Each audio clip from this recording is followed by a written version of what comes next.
Hello guys, welcome back to the channel. In this today's tutorial, I'm going to show you how to create a moving desk effect on Kinemaster. Okay, let's get into it guys. Here I have created a project on my Kinemaster application. And then I'm going to add a desk picture I have just downloaded from the internet. So I'm going to select media and I'm going to select this photo. Okay. And now the disk has been added to this project, and then now it's time to animate this disk.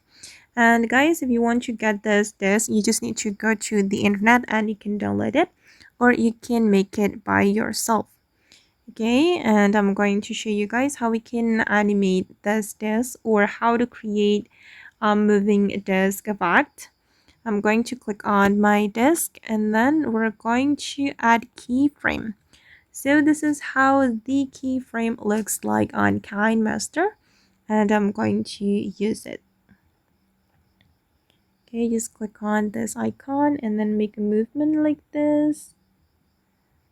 Okay, just slowly guys. Okay, we can do it one by one like this. Okay, and I think it's done. And I'm going to play the result. Oops, sorry. I'm going to click on this play button.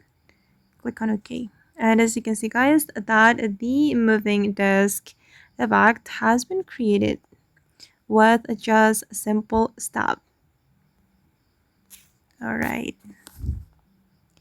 And okay, guys, that's all the way to create a moving desk on Kinemaster. I hope this tutorial will be useful for you.